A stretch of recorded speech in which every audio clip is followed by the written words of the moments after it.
Eh bien, bonjour à tous, à ceux qui sont là, à ceux qui étaient là hier et qui sont à distance aujourd'hui, et à tous ceux qui se sont connectés.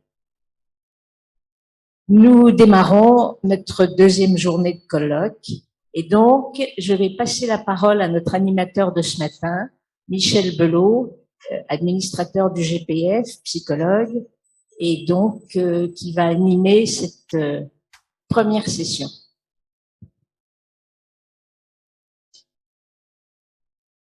Bien, merci Marie-Christine Tézenas. Donc, bienvenue dans cette troisième demi-journée. C'est une innovation puisque jusqu'à présent, les journées du GPF annuelles étaient sur un jour et c'est une très très bonne idée d'avoir prolongé sur une demi-journée. Hier, nous avons eu la tempête.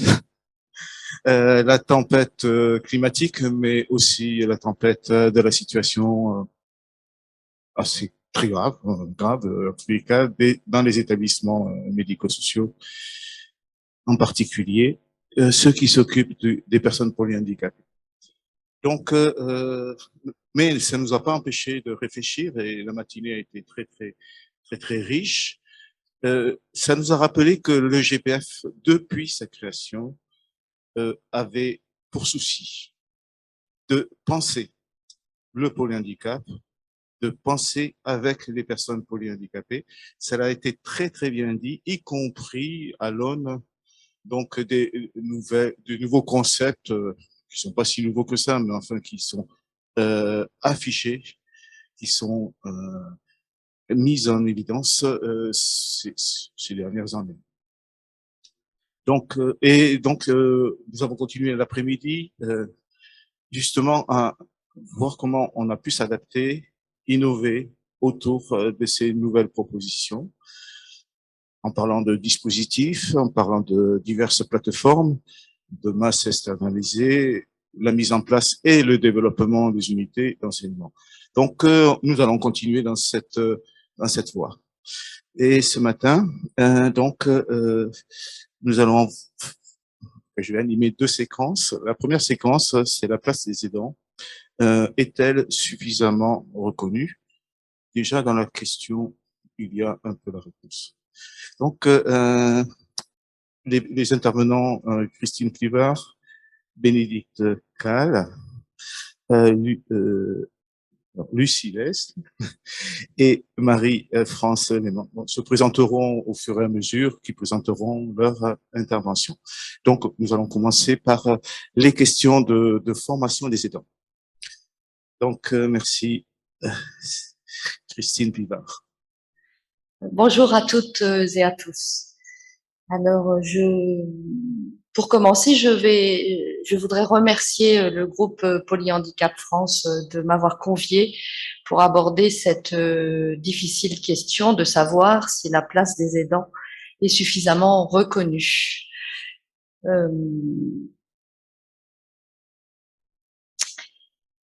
Nous avons convenu avec Marie-Christine Tézenas que je vous présenterai le projet Aide for Poly qui est en phase de déploiement.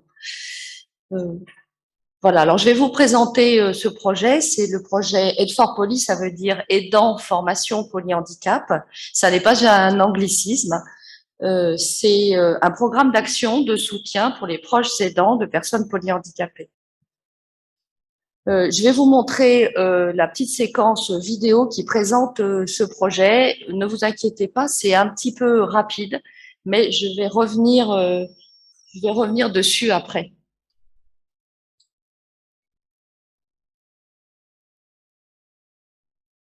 Être le proche d'une personne polyhandicapée, cela peut soulever de nombreuses questions. Comment mieux comprendre mon proche? Comment améliorer sa vie au quotidien? Comment prendre soin des membres de ma famille et de moi-même? Pour cela, Aide for Poly, aidant formation polyhandicap, forme, écoute et sensibilise les proches aidants de personnes polyhandicapées. Aide for Poly, c'est 13 grandes thématiques de formation gratuite animées par des professionnels et des aidants, dispensées en ligne et en présentiel partout en France. Les participants pourront y trouver une meilleure compréhension des manifestations liées au polyhandicap, des conseils adaptés sur les gestes pour protéger son corps et celui de la personne, des rencontres, des échanges avec d'autres aidants et professionnels, ou encore des solutions pour une organisation plus harmonieuse.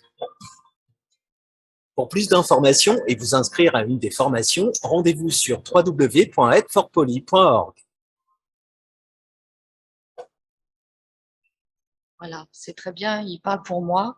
Je vais quand même reprendre la parole avec une voix plus douce que ce monsieur. Donc, je voudrais reprendre le contexte et les objectifs de ce projet. Donc, en fait, on est bien dans la fiche action numéro 12 du volet polyhandicap de la stratégie quinquennale de l'offre médico-sociale et qui vise spécifiquement les proches aidants. La fiche, elle s'intitule « Soutenir les proches aidants pour construire avec eux ». Alors, au lendemain du volet polyhandicap, la DGCS et la CNSA ont constitué un groupe de travail qui est à l'origine de la création de 13 modules de formation, d'information, de sensibilisation et d'action psychosociale à destination des aidants de personnes polyhandicapées. Donc, les objectifs de ce projet, c'est selon 4 grandes thématiques, comprendre la spécificité du polyhandicap, protéger, anticiper, vivre au quotidien, prendre soin de soi. Et puis, l'important, il me semble aussi dans ce projet, c'est de renforcer l'alliance et la collaboration entre les aidants et les professionnels.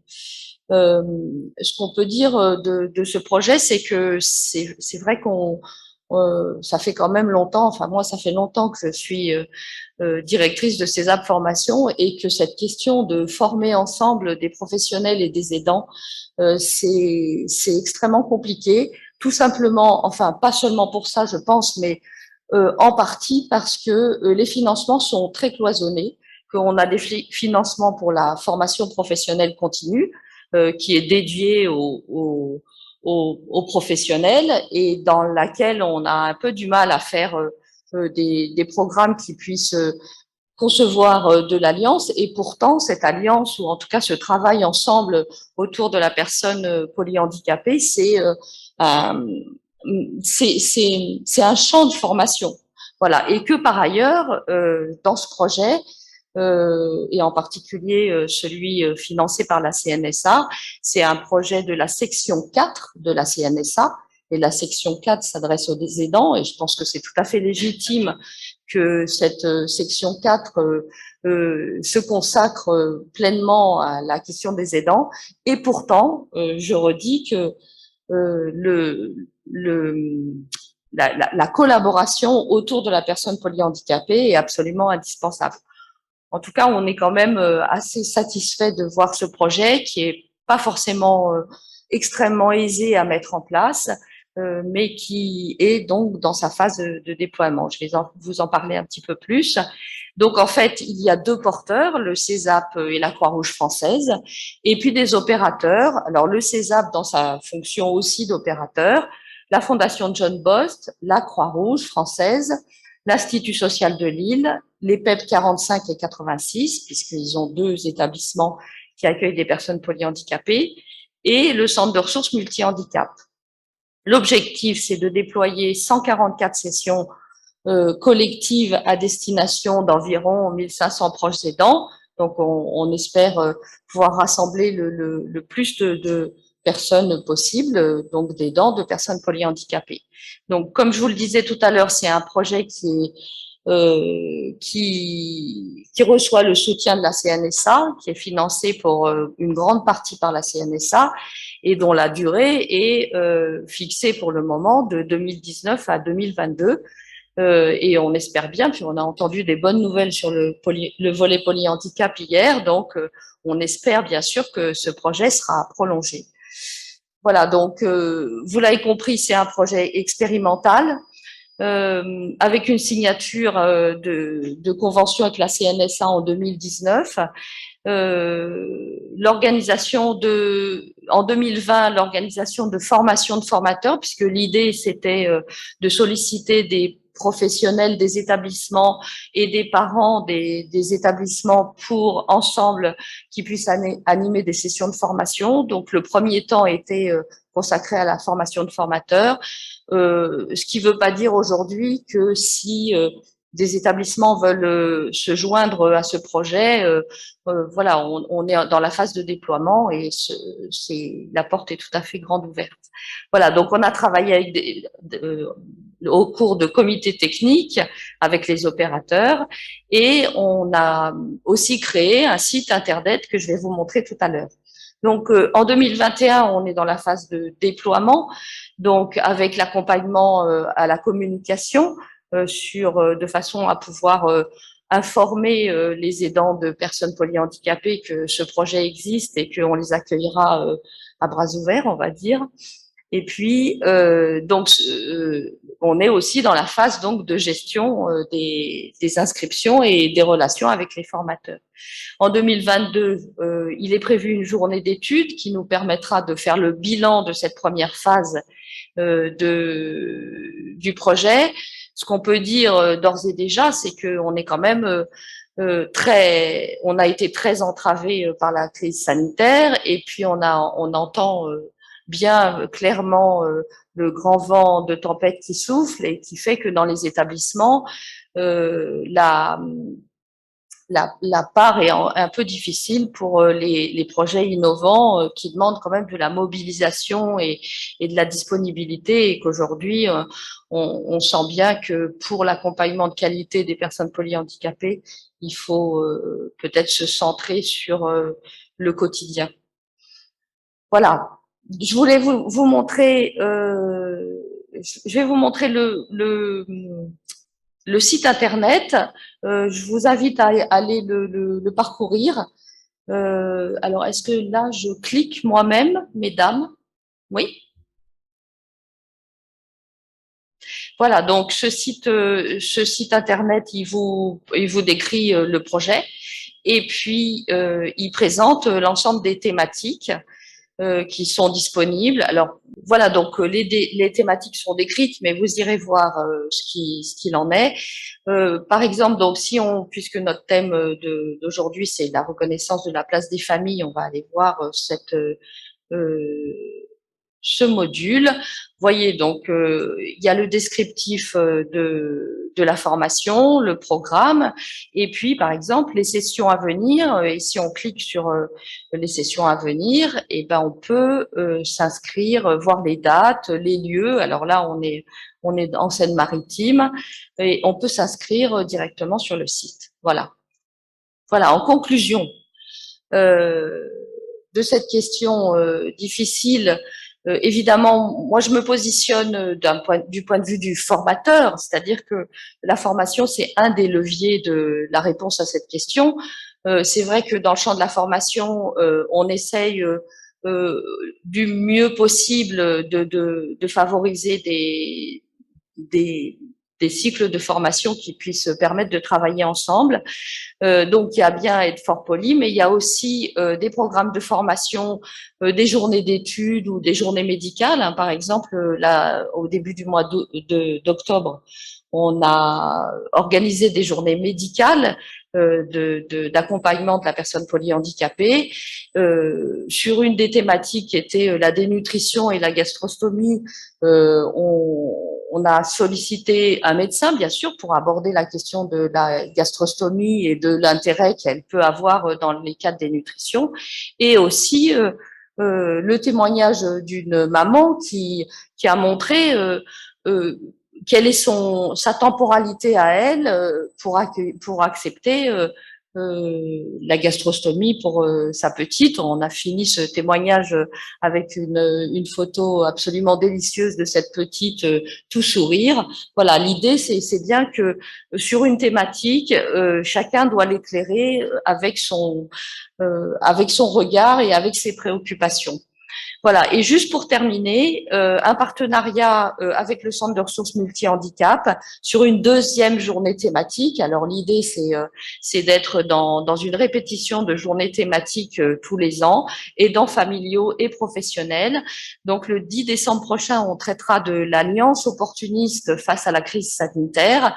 L'idée, c'est de tirer les fils positifs de la crise sanitaire avec des présentations d'expériences issus d'établissements, on parlera de télémédecine, et puis surtout, on va se rencontrer, on va créer du réseau, on va manger ensemble, peut-être on boira un petit coup aussi ensemble. En tout cas, l'idée, c'est de créer de l'alliance pour pouvoir faire du réseau et continuer de développer des actions nécessaires à ce travail commun. Je ne sais pas s'il faut parler de travail.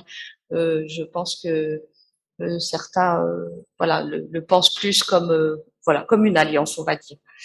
Voilà. Eh bien, je vous remercie. Je laisse la parole à Lucille Laine qui va vous présenter justement une des sessions de formation déployées dans le projet Aide for Poly. Je vous remercie. Alors, bonjour à toutes et à tous. Alors, moi, je suis Lucille Laine, je suis psychomotricienne à l'IMP Les Amis de Laurence à Paris. Donc, on accueille des enfants et des adolescents polyhandicapés, donc de 3 ans à 20 ans à peu près. Donc moi, pour cette intervention, je vais m'appuyer sur mes observations que j'ai eues en tant que professionnelle auprès des parents, non seulement dans le cadre de mon travail à l'IMP, mais aussi lors de la première session de formation Aide for Poly sur la thématique Protéger les corps. Moi, je vais surtout parler des parents, mais je tiens à rappeler que quand même dans le cercle de l'enfant au quotidien, il peut y avoir aussi... Ok. Il peut y avoir aussi des grands-parents, encore plus près, d'accord, des grands-parents, des frères, des sœurs, mais aussi parfois des nounous et des aides à domicile quand les enfants sont plus grands.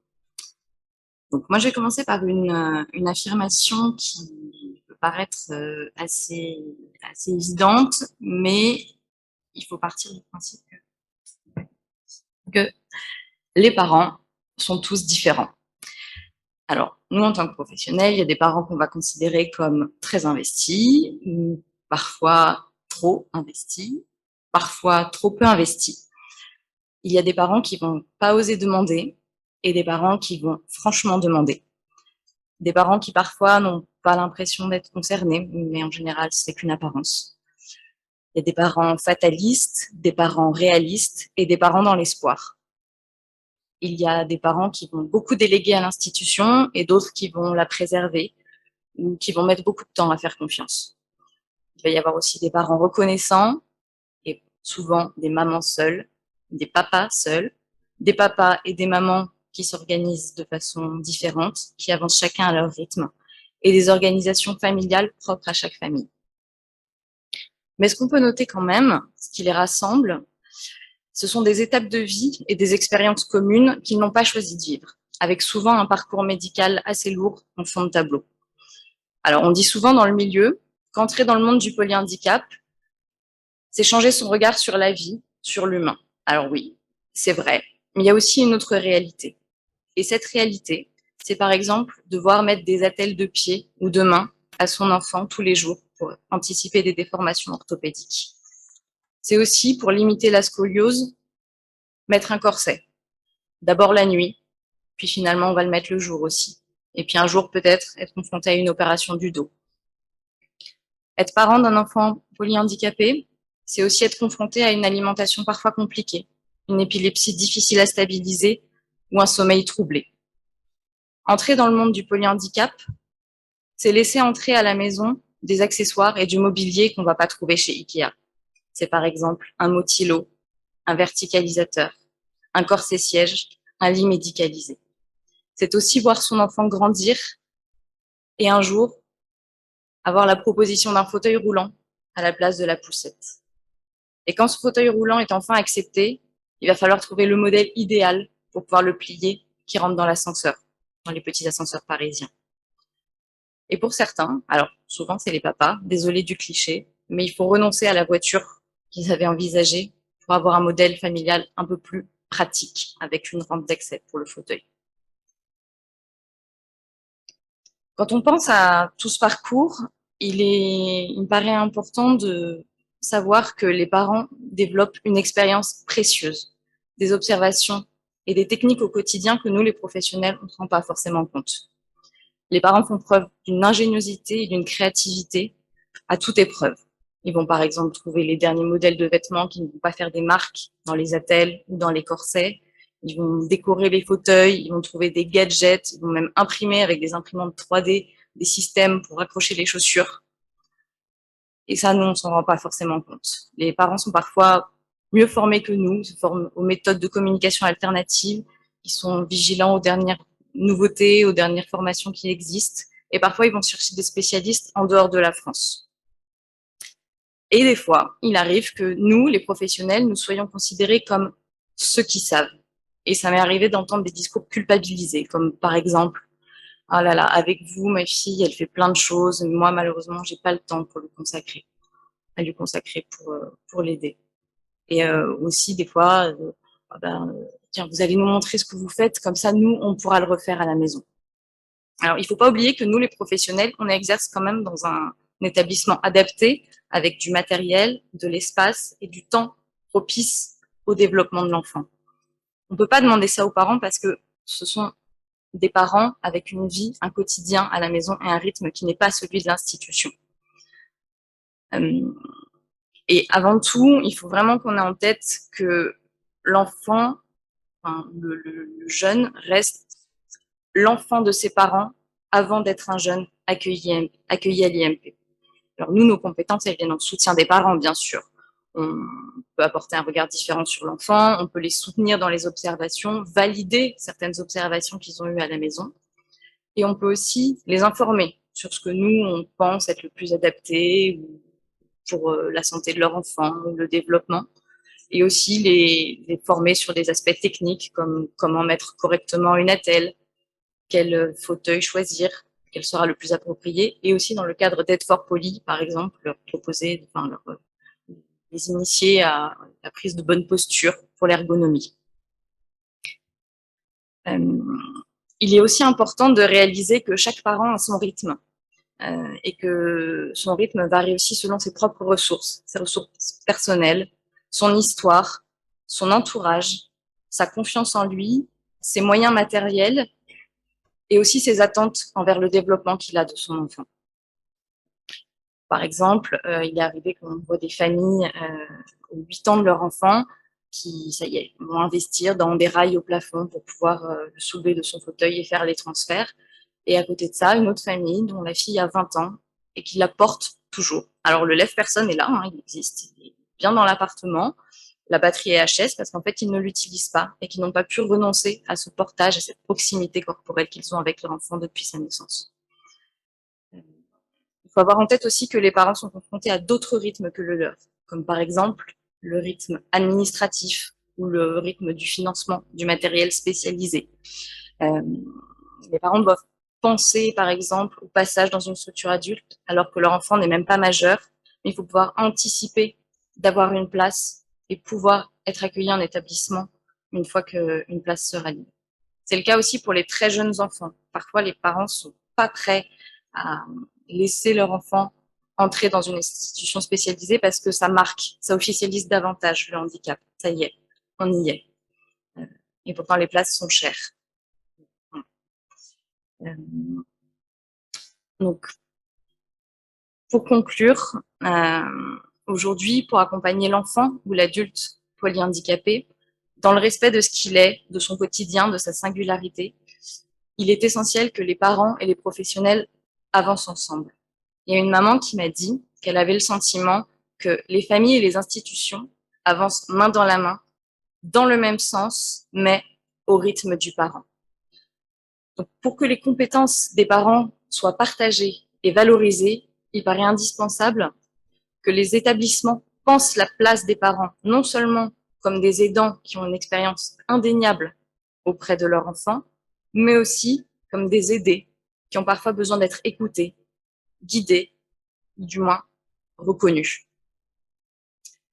Et en deuxième temps, que des programmes de formation comme Aide for Poly soient proposés, mais avec une qualité de contenu pour faciliter l'émergence des compétences et des échanges entre les principaux concernés que sont les parents. Et en tout premier retour d'expérience, là, dans Aide for Poly, on a pu voir que certains profitent de ce temps, non seulement pour progresser aujourd'hui, mais surtout anticiper l'avenir. Merci. Bonjour à tous, bonjour à toutes. Déjà, je voudrais vous remercier effectivement de m'avoir invité à ces journées et d'avoir effectivement prévu ce temps sur la question des aidants, qui je pense effectivement est une question importante. Pour me présenter, donc je suis Bénédicte Kell, je suis conseillère nationale éducation famille à APF France Handicap, c'est-à-dire que je suis en charge de cette question des aidants familiaux depuis que je suis arrivée à l'association en 2008. Et sur cette question, je co-anime aussi le SIAF avec ma collègue de l'UNAF, donc le SIAF qui est le collectif interassociatif des aidants familiaux, dont le GPF est membre. Alors, par rapport à cette question, moi je vais d'abord prendre effectivement un petit peu de recul pour essayer de définir déjà un petit peu de quoi on parle. Et après, effectivement, dans un deuxième temps, j'essayerai de répondre à la question, les aidants ont-ils la place qui leur est due? Alors, quelques éléments de langage d'abord. En termes de définition, un aidant, c'est une personne qui vient en aide de manière régulière et fréquente, à titre non professionnel, pour accomplir tout ou partie des actes ou des activités de la vie quotidienne d'une personne en perte d'autonomie du fait de l'âge, de la maladie ou d'un handicap. C'est la définition qui a été reprise par le gouvernement dans la stratégie de mobilisation et de soutien Agir pour les aidants 2020-2022. Mais c'est pas la définition qui existe dans la loi. Dans la loi, en fait, il y a deux définitions dans deux chapitres différents, ce qui vous montre déjà effectivement les petites difficultés qu'on peut avoir en termes de reconnaissance. Dans le champ du handicap, on parle d'aidants familiaux. Ce sont les seuls qui sont définis au niveau de la loi dans le chapitre pour les personnes handicapées.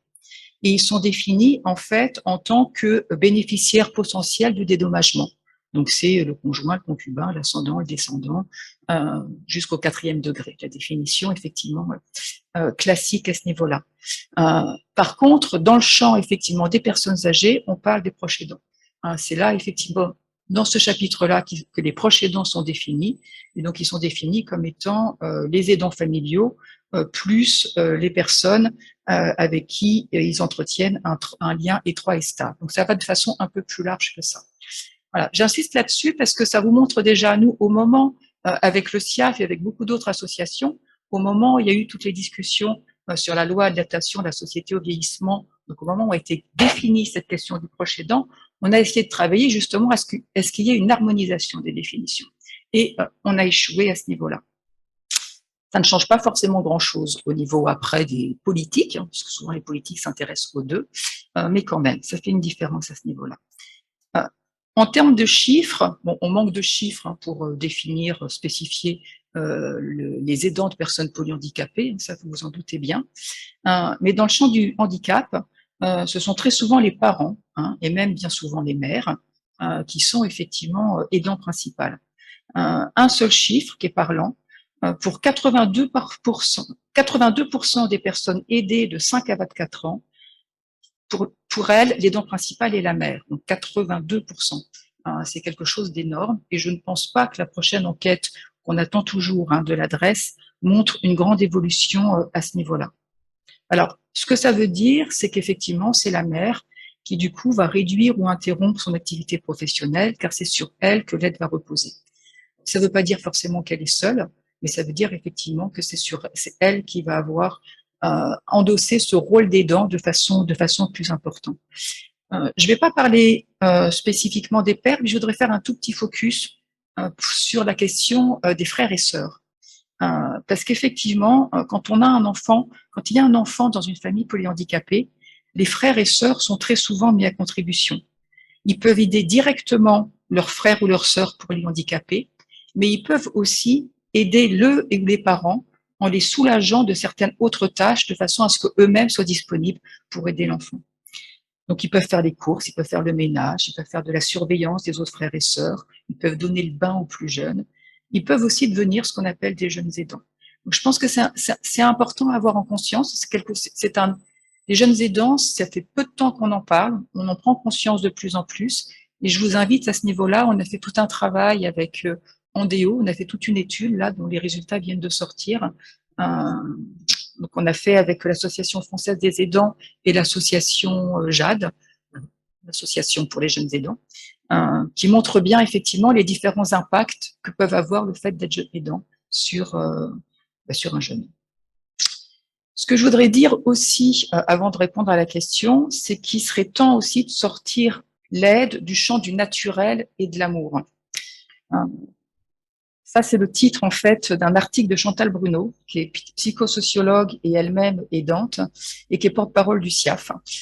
Donc, comme je vous l'ai dit, le GPF est membre. Donc, c'est quelque chose que, pour nous, on entend un peu trop souvent. Aider, c'est naturel. Donc, oui, changer les couches de son enfant de 2 ans, lui donner à manger, le laver, c'est naturel. Mais est-ce que c'est encore naturel de devoir lui donner à manger à 15 ans, 20 ans, 30 ans, de le laver, de se lever la nuit pour le retourner, de l'habiller, de le raser, de lui mettre des protections hygiéniques? Non. On n'est plus là dans un rôle de parent, on est dans des danses et on est aidant.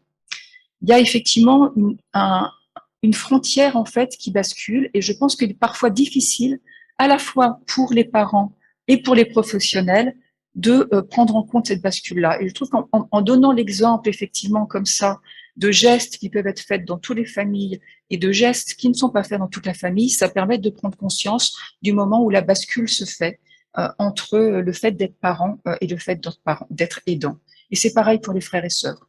Il y a une frontière qui peut être franchie entre un rôle normal de solidarité familiale, on met la table, on range la chambre, et un rôle d'aidant familial.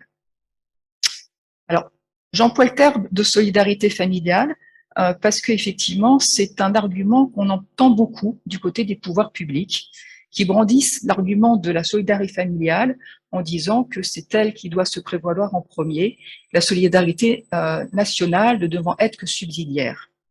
Alors, on peut dire oui, dans une situation ordinaire, mais pareil, quand on est sur des principes qui ne sont pas ceux qu'on va retrouver dans une famille ordinaire, ce principe atteint ses limites, et c'est bien la solidarité nationale qui doit prendre le relais. Alors, réponse à la question, les aidants ont-ils la place qui leur est due? Je pense qu'effectivement, comme ça a été dit au départ, la réponse, elle est assez facilement non.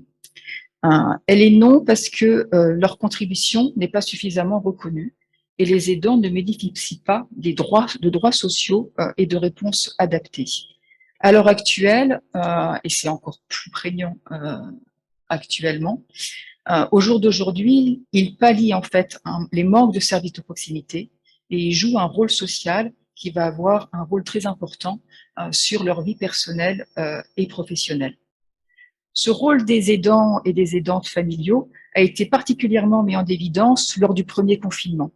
Ce sont eux qui ont assuré la surveillance, la continuité des soins, une qualité de vie décente pour leurs proches quand il y a eu fermeture d'établissements, réduction d'activité dans de nombreux accueils de jour et services à domicile. Ceci au prix de leur propre santé physique et mentale. Avec le SIAF, nous avons réalisé en collaboration avec l'IRES, l'Institut de recherche économique et sociale, une étude pendant justement cette période de confinement qui a montré clairement que 3 populations avaient été particulièrement affectées par le confinement. Donc, les aidants et les aidantes qui se sont retrouvés à vivre à temps plein avec leurs proches pendant le confinement, alors que ce n'était pas le cas auparavant. Celles qui se sont retrouvées seules à aider leurs proches pendant le confinement, que ce soit nouveau ou pas, et les aidantes et les aidantes personnes polyhandicapées. Sur les 1032 personnes qui ont répondu à l'enquête, il y en a 151 qui étaient aidants d'une personne polyhandicapée, soit près de 15%. Il y en a 44% parmi elles qui se sont retrouvés aidants à temps plein du fait de la fermeture de l'établissement qui accueille en temps normal le proche aidé. Ils ont de ce fait été concernés par une intensification de l'ensemble des types d'aide. Stimulation par des activités, qui vient en premier chez eux, surveillance, aide à la communication et aux relations, qui venait en troisième, soins de rééducation, soutien moral, réalisation d'actes intimes, etc. Du coup, même s'ils ont été davantage soutenus par un maintien d'intervenants professionnels à domicile que l'ensemble des répondants, 36% pour eux contre 18,4% pour l'ensemble des répondants. Ils ont subi une augmentation encore plus nette de leur épuisement physique, 84% par rapport à 72% pour l'ensemble des répondants, et moral, 82% par rapport à 75%. Je ne vais pas vous détailler tous les résultats, hein, c'est pareil, là je vous invite à aller voir effectivement l'enquête sur le site du SIAF, mais à chaque fois qu'il y avait des résultats un peu significatifs, c'est-à-dire plus de 5% de différence avec l'ensemble des répondants, on l'a signifié effectivement au niveau de l'enquête, donc je pense que c'est intéressant que vous alliez voir. On avait posé la question aussi de ce qu'ils pensaient solliciter après le confinement. Et là, en fait, pour les aidants de personnes handicapées, ce qu'ils pensaient solliciter, c'était en premier des services adaptés et ou un accompagnement professionnel au domicile pour 52% d'entre eux par rapport à 40% pour la population, l'ensemble des répondants. En deuxième, ce qu'ils pensaient solliciter, c'était l'accueil temporaire avec hébergement pour 49%. Et en troisième, les séjours vacances adaptés pour 47%. Et en même temps, ils étaient aussi beaucoup plus nombreux à exprimer des freins au recours à ces solutions de répit. Ces freins étant principalement, je vais pas vous n'allez pas faire de grandes découvertes, la lourdeur administrative et les restes à charge. On avait, au moment de cette enquête, on a réinterrogé ceux qui avaient accepté de nous donner leurs coordonnées 6 mois après. 6 mois après, autant vous dire qu'il y avait très très peu qui avaient effectivement bénéficié réellement d'aide. Donc voilà, comme le dit une maman, le confinement a juste accentué ce qui était déjà présent auparavant. Un ras-le-bol récurrent de devoir composer en permanence avec le polyhandicap et la culpabilité de penser que j'en ai ras-le-bol. Alors, bien sûr, au niveau des pouvoirs publics, il ne faut pas le nier quand même, hein, il y a eu des avancées. Je vais pas vous en mettre. Il y a, depuis quelques années, fort heureusement, une prise de conscience qui s'amorce sur la question des aidants. Et on a donc, depuis quelques années aussi, une stratégie nationale de mobilisation et de soutien, Agir pour les aidants 2020-2022, qui est quelque part le résultat de cette prise de conscience. Elle a permis quelques améliorations, comme la fin de la fiscalisation du dédommagement, par exemple, et quelque chose qu'on réclamait depuis de longues années. L'indemnisation du congé de proche aidant aussi, le congé de proche aidant étant effectivement aussi une avancée. C'est le seul pays d'Europe qui bénéficie, pour lequel il y a un congé spécifique de proche aidant, et le développement des plateformes de répit. Donc voilà, pareil, je ne vais pas vous détailler les 17 mesures, mais on a cette chance-là, quelque part, d'avoir une stratégie nationale. Donc, je dis chance parce que ça permet en fait un comité de soutien, ça permet un suivi en fait, et ça permet quelque part une pression aux administrations pour que les choses avancent. Ça ne permet pas forcément beaucoup de financement, mais au moins, effectivement, ça permet cette prise de conscience. En termes de financement, d'ailleurs, vous l'aurez certainement remarqué, dans le projet de loi de finances de la sécurité sociale, il n'y avait pas grand-chose au niveau des aidants. On a porté énormément d'amendements, ils ont tous été rejetés. Donc, à ce niveau-là, effectivement, peu de chances que ça évolue. Pas de souci. Donc voilà, effectivement, vous l'aurez compris, à l'heure actuelle, les aidants restent quand même des perdants. Il y a deux choses que je voudrais souligner avant de terminer. C'est que d'abord, quand même, une chose importante, c'est que les aidants familiaux devraient pouvoir choisir d'être aidants. Je dis bien devrais-je pouvoir choisir, parce que à l'heure actuelle, bien évidemment, c'est pas le cas. Ils devraient pouvoir choisir d'être aidants et la personne en situation de handicap devrait pouvoir aussi choisir si elle souhaite être aidée par un proche ou pas. Choisir d'être aidant, bien évidemment, mais aussi choisir pour quels actes et à quelle fréquence ils souhaitent que cette aide soit familiale. On peut tout à fait être d'accord pour donner à manger, pour mettre le bavoir, mais on peut ne pas être d'accord pour faire la toilette la nuit, par exemple. Faire la toilette pour se lever la nuit. On peut être d'accord pour aider, mais pas 7 jours sur 7. On peut être d'accord le jour, mais pas la nuit, ou l'inverse.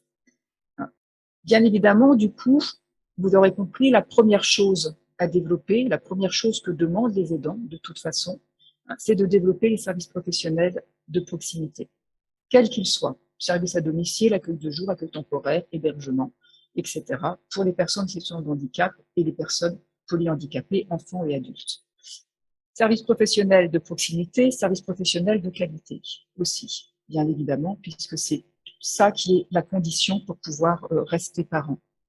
Et la dernière chose sur laquelle je voudrais attirer votre attention, c'est toute cette ambivalence et toute cette difficulté qu'il peut y avoir entre reconnaître le rôle social des aidants et en même temps ne pas les assigner à ce rôle-là. Donc, on est sans arrêt effectivement dans ce qu'on demande par rapport, dans ce qu'on réclame par rapport aux aidants familiaux, sur effectivement cette ligne de démarcation qui peut être parfois un peu compliquée. Un des exemples, et je vais finir là-dessus, c'est effectivement les débats qu'on peut avoir actuels sur la question du statut. Est-ce qu'il faut un statut pour les aidants familiaux? Nous, clairement, on dit non. Il ne faut pas de statut pour les aidants familiaux. Il ne faut pas de statut au sens juridique du terme, c'est-à-dire tout un chapitre dans un code, comme on peut avoir à l'heure actuelle pour les accueillants familiaux.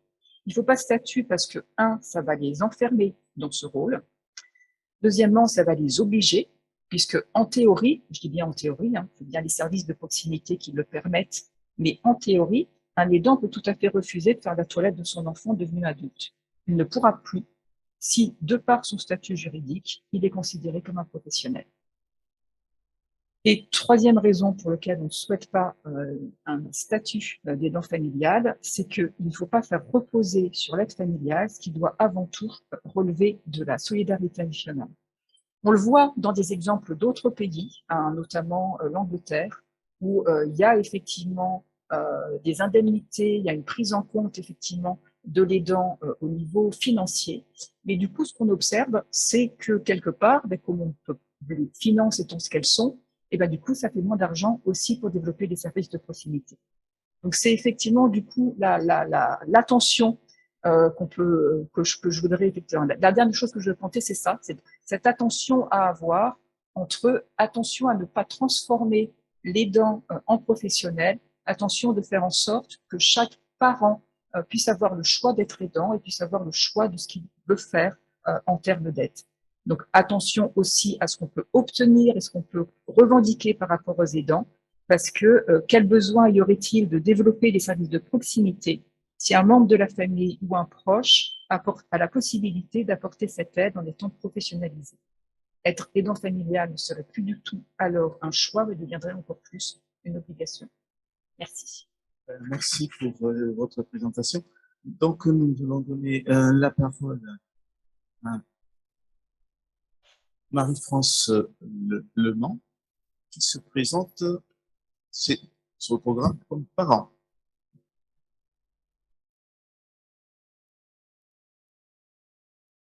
Oui, bonjour. Donc, en fait, merci de m'avoir invité et de me demander de parler. C'est une marque de confiance de la part de Marie-Christine et que j'ai eu le plaisir de rencontrer et de connaître en travaillant à la Haute Autorité de Santé avec elle sur les recommandations de bonnes pratiques. Voilà, alors j'ai fait je me suis positionnée comme parent, pas comme aidant. J'ai un problème avec le terme aidant. Parce que pour moi, j'ai aidé ma mère quand elle a vieilli. Je pense que je pourrais aider mon conjoint. Je pense que je pourrais aider ma sœur ou mon frère, enfin je ne sais pas, ou mon beau-frère. Voilà. Mais mon fils polyhandicapé, c'est un enfant que j'ai voulu, que j'ai accueilli avec amour, qui a été malade à l'âge de 15 mois et qui a aujourd'hui 40 ans, et donc j'estime que je suis toujours son parent. Et donc voilà mon 40 ans, hein, qui a été très gravement malade à l'âge de 15 mois, avec un cerveau qui en est sorti détruit, et donc il est devenu polyhandicapé. Donc je suis partie de l'idée que on était parents et que parents on le restait toute sa vie. Alors, j'ai voulu non pas dire tout ce qui m'a manqué, mais plutôt dire tout ce que j'aurais rêvé d'avoir. Voilà. Et avant d'écrire, effectivement, ça s'est mis en place dans ma tête la nuit. Et le matin, je me suis levée, j'ai tout écrit, ce que je vais vous dire aujourd'hui. Dès le diagnostic, les parents sont valorisés dans leurs compétences. Alors, pour moi, ça n'a pas posé de problème. Mon fils a été dans le coma. Quand il est sorti du coma, on me l'a rendu. Il avait 15 mois. Quand il est sorti du coma, il tenait plus la tête. C'était une poupée molle. Je me souviens d'être sortie de l'hôpital avec une poupée molle. J'avais quelques gouttes d'antiépileptique, 10 séances de kiné, une consultation de neurologie 3 mois après. Bon, alors peut-être que papa et maman étant médecins, on s'est dit qu'ils allaient être compétents pour faire tout de suite ce qu'il fallait. C'est pourtant pas si évident que ça. Ensuite, quand on sort avec un diagnostic, parce qu'on a découvert que l'enfant dysfonctionnait, ou par contre, comme on sort, comme nous, avec un enfant qui a été gravement malade, et qu'on nous prend à la sortie de l'hôpital, on est dans un stress post-traumatique. À l'époque, le stress post-traumatique, ça n'existait pas. Aujourd'hui, on sait ça. On a une connaissance des effets du stress post-traumatique. Et donc, j'ai rêvé que les parents, dès l'annonce du diagnostic, dès la découverte, même quelquefois avant le diagnostic, de dysfonctionnement de leur enfant, j'ai rêvé qu'ils soient accompagnés tout de suite par une équipe comme j'ai entendu tout à l'heure. J'ai entendu cette dame, Madame Laine, qui avait un tel regard sur les parents que je me suis dit, voilà, je rêve de ça pour tous les parents. Que l'équipe qui accompagne soit à l'écoute de leurs inquiétudes. Et qu'on dise pas, mais vous inquiétez pas, on parlera plus tard. Les conditions de cette rencontre, c'est la nécessité de prendre du temps, d'écouter, de ne pas avoir des réponses toutes faites, d'échanger, d'entendre ce que l'autre dit, de reconnaître l'expertise familiale et qu'est-ce qui va faire suite à la rencontre. Une co-construction, c'est ce dont j'ai rêvé. Je rêvais qu'on entende la souffrance des parents, qu'elle soit comprise, respectée, accompagnée, sans jugement. Des solutions de répit sont proposées et elles existent à proximité. Aujourd'hui, quand j'entends parler de liste d'attente, ça m'arrache toujours et je me dis, mince, mon fils a 40 ans, mais c'est pareil. Pour les parents, c'est pareil. Les familles, j'ai donc toujours rêvé que les familles ne restent pas seules, qu'il y a une équipe d'accompagnement, que cette équipe, elle est disponible, mais pas intrusive, qu'elle laisse aux parents aussi le choix, le temps. Quelquefois, il faut du temps pour accepter que cette différence, il va l'avoir toute sa vie. Accompagner, c'est cheminer en compagnie de l'autre, s'associer, l'aider à faire valoir ce qu'il est, prendre en compte les spécificités liées au handicap, évaluer ses compétences, déjà reconnaître qu'il en a. Je me souviens d'une consultation avec une psychologue que je suis allée voir en Belgique parce que par relation, j'avais eu le nom de cette dame. Quand on est arrivé avec Charles-Antoine, elle a refermé tous ses livres et elle m'a dit, j'ai pas de test concernant les difficultés de Charles-Antoine, mais je vais le regarder, je vais voir comment il fonctionne et je vais vous donner de quoi faire un pas en avant. Voir au-delà du handicap, voir la personne. Je regarde Charles-Antoine et je vais vous aider à faire un pas en avant. Le projet, bien sûr, il est hyper individualisé. il a pas l'air comme ça, hein. C'est un amour. Les parents restent les parents toute leur vie. J'ai fait le rêve qu'ils soient bien accompagnés, qu'ils ne se sentent jamais de mauvais parents, qu'ils n'éprouvent pas le besoin de se justifier quelle que soit leur demande. Un jour, j'ai demandé à la masse qui avait accepté d'accueillir après moult échecs. On avait fini par avoir une place dans une masse, 2 journées par semaine en accueil de jour. Et un jour, je suis allée trouver le directeur et je lui ai dit, voilà, je voudrais aussi qu'il soit accueilli. Éventuellement, ça pourrait être le jeudi après-midi, puis le jeudi soir la nuit, puis le vendredi matin. Comme ça ferait pas plus, hein, en temps. Mais il y aurait une soirée. Et j'avais la chance, ce directeur était quelqu'un de très humain, il m'a dit, on va essayer d'organiser ça. Et puis ça s'est fait, et ça nous a surtout permis d'aller de temps en temps au cinéma avec notre plus jeune fils qui était autiste et qui avait aussi besoin, quelquefois, qu'on aille au cinéma avec lui. Les parents sont entendus, ils peuvent dialoguer, cheminer avec les professionnels sur ce chemin compliqué. J'ai mis parfois ce sommet de difficulté, puisque j'ai voulu rester dans quelque chose qui était optimiste. Mais je devrais dire souvent. Les autres 2 enfants de la fratrie sont également accompagnés à hauteur de leurs besoins. J'ai découvert il y a très peu de temps avec ma fille aînée, qu'elle m'a dit, tu sais maman, on se mettait des pressions pour pas en ajouter.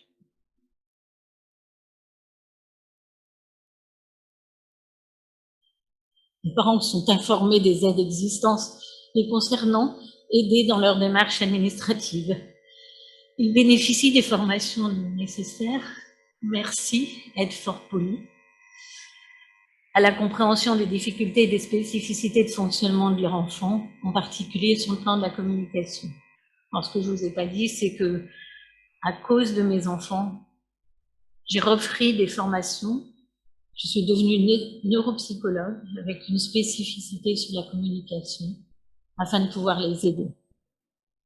Et donc, pour moi, expliquer aux parents les difficultés de communication et comment on peut aider à communiquer, c'est vraiment un préalable parce que la communication, c'est la relation, c'est l'échange, c'est, voilà. Et puis, former les parents à l'utilisation des différentes aides techniques. Là, vous en avez bien parlé. Savoir utiliser, savoir brancher une gastrotomie, mais aussi savoir installer dans un fauteuil, dans un corset siège. Alors moi, il a tout eu, il a eu aussi, il a l'air bien comme ça, mais il a eu le corset la nuit, il a des attelles dans la journée, dès qu'il somnole, enfin bon, voilà. Pour la sieste l'après-midi, il a des attelles. Les parents reçoivent des aides concrètes pour s'épanouir dans leur vie sociale et éventuellement bénéficient d'un accompagnement psychologique. Alors, je peux vous dire que ça n'existe pas. Enfin, pour l'instant, moi, je l'ai pas eu. Voilà. Jusque même là, avec le Covid, je pense qu'après Covid, on aurait dû aussi, enfin, moi, j'ai repris mon fils avec nous, on l'a eu 4 mois. Et je pense que on est sorti de là avec dans un état limite dépressif. Voilà. Et donc, je pense que là aussi, on aurait eu besoin un peu. Donc, je reviens sur la communication, mais j'aime bien remettre un petit peu quelque chose sur la communication. Mais l'importance de la communication, c'est aussi d'être soi, en fait. Hein, c'est l'expression de soi. C'est une personne qui communique, fût-elle polyhandicapée, elle est une personne. Et donc, c'est pour ça qu'il est très important de travailler la communication. Alors, la communication de mon fils, elle est pratiquement exclusivement affective.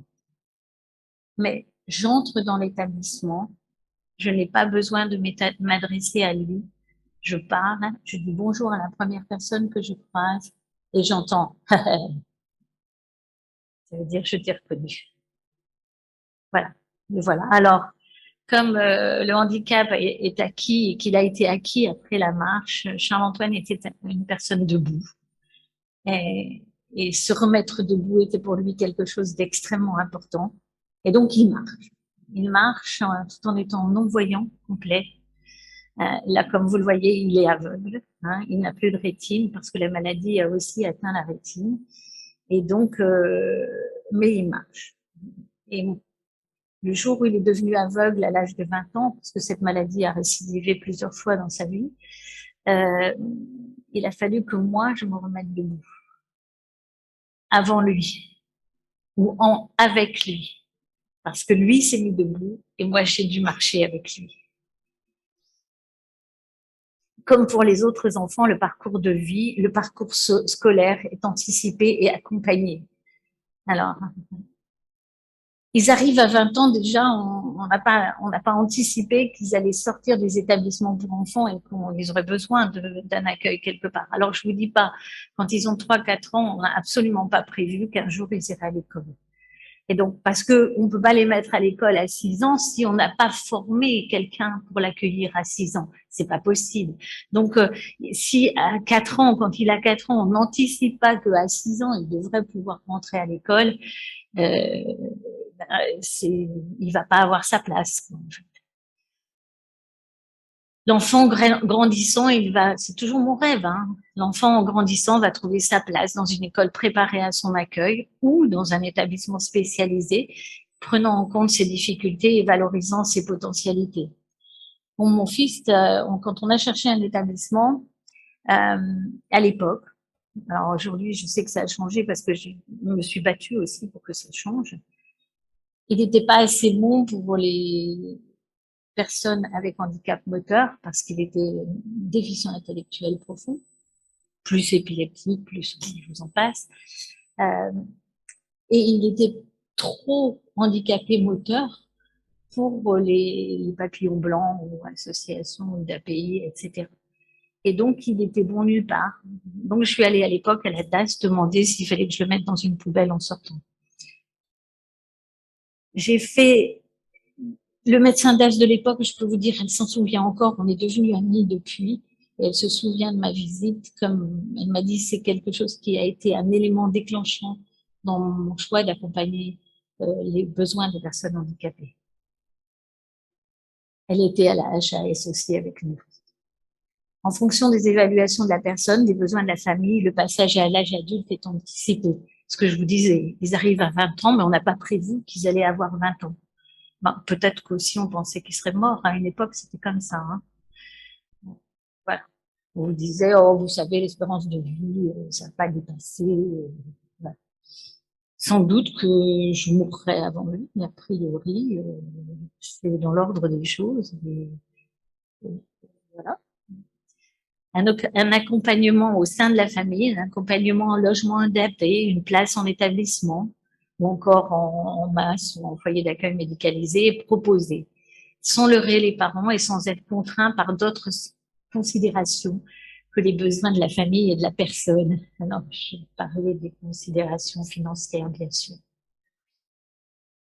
Voilà, l'intégrité de la personne polyhandicapée à travers la satisfaction de ses besoins fondamentaux, donc de soins, de s'alimenter, de sommeil, de bouger aussi, parce que quelquefois on les met dans des fauteuils, parce que pendant ce temps-là, on va s'occuper d'autres personnes, hein, on va faire la toilette des autres, et donc ils vont être dans un fauteuil contraint devant la télé. Moi, pour mon fils, il est aveugle, donc voilà, hein, et parce que on n'a pas le personnel pour occuper ceux qui sont dans les fauteuils pendant qu'on fait les toilettes des autres.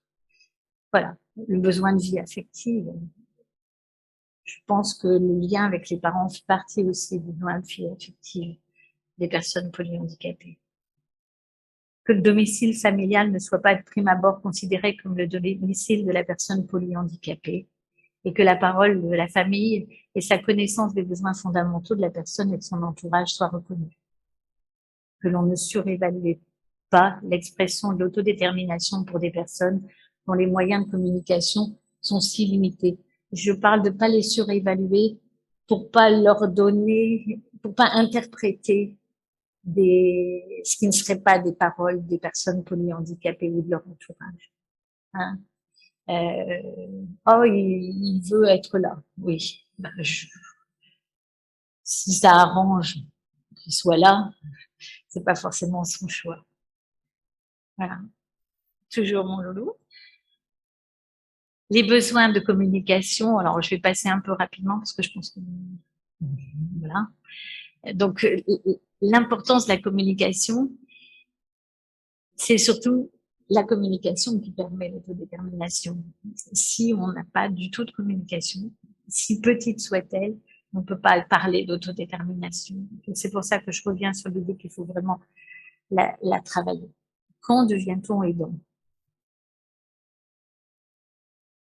Depuis toujours, on est les aidants des professionnels. Ils ont une connaissance particulière, les parents ont une connaissance particulière de leur enfant.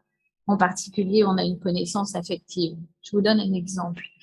Le docteur Paulet, qui est un homme absolument charmant et on a la chance que ce soit lui qui accompagne nos enfants polyhandicapés dans la masse au Ville Charles-Antoine, s'adressait respectueusement à Charles-Antoine en l'appelant Monsieur Le Mans.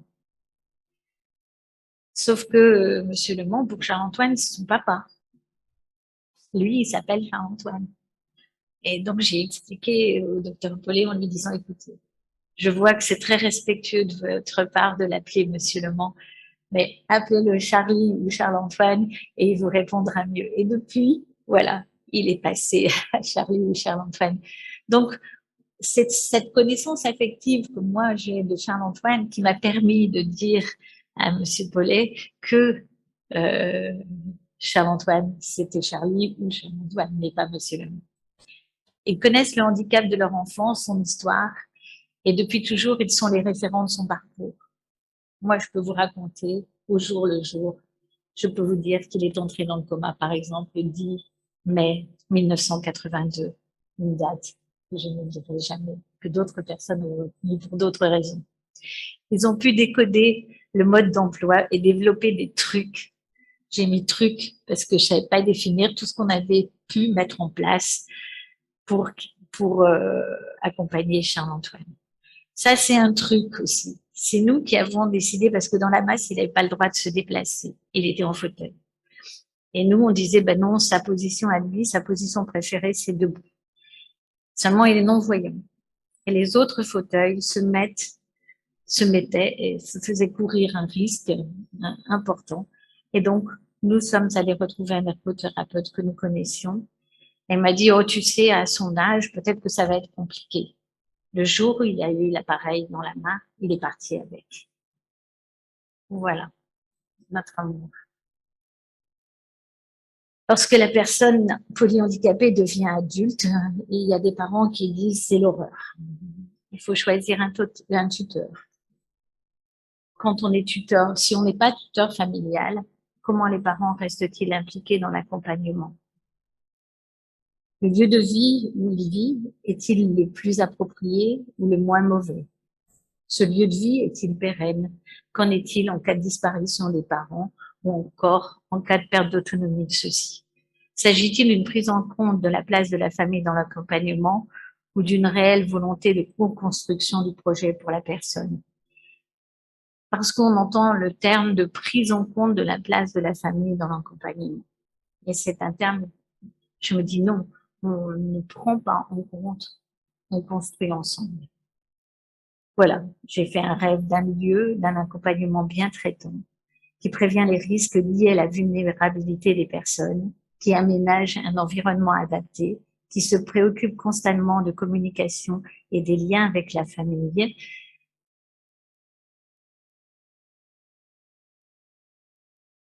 qui prend en compte l'individualité de chacun, qui dispose d'un plateau technique performant, qui s'enrichit régulièrement en formation continue et participe à des recherches et innovations. L'objectif à atteindre n'est pas la normalité, mais une meilleure qualité de vie. Voilà, je vous remercie. Bien, merci beaucoup pour ce témoignage. On a dépassé déjà l'heure, mais ça me semblait important d'entendre vraiment jusqu'à la fin votre témoignage. On a compris le prix de la douleur. On a compris aussi le rêve parents et toute la dynamique de continuer à être aidant. Ce que je vais dire, c'est que on a sacrément avancé, quand même. Parce que par rapport aux rêves, il y a quand même plein d'étapes qui, pour moi, on a avancé. Mais je reste avec les listes d'attente. Donc, je propose qu'on prenne une ou deux questions. Je suis vraiment désolé parce que je pense qu'on aurait pu passer toute la matinée autour de cette thématique. Dans la salle, est-ce qu'il y a des questions?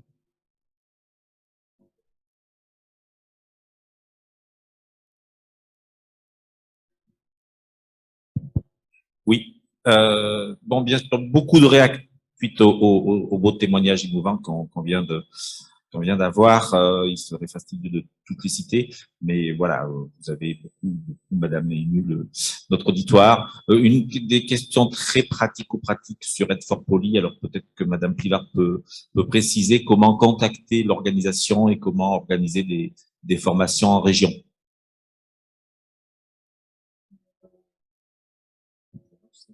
Pour contacter les responsables du projet, hein, que sont Céline Bédel et pour le CESAP et Julia De Oliveira pour la Croix-Rouge française. Vous verrez, il y a un lien sur le site qui vous permet de les contacter. Autre question, Jean-Claude, excuse-moi.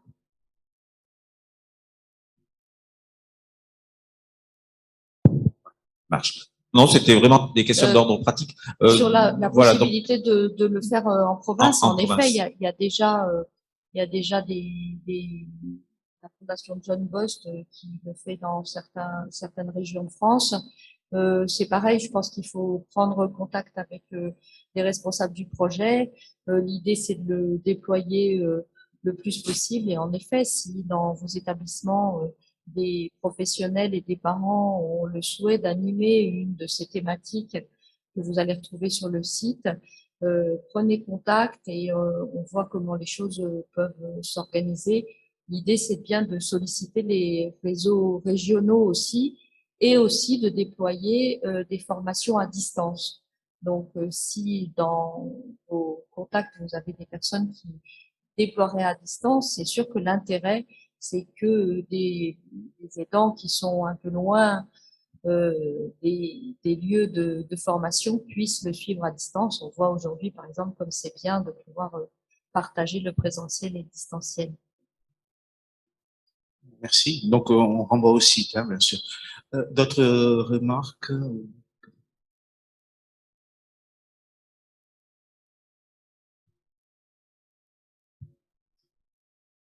On nous a demandé le lien sur de l'étude que vous avez citée, Madame Cahill, donc on l'a transmis. Mais peut-être faut-il le rappeler pour notre auditoire sur l'enquête que vous avez citée.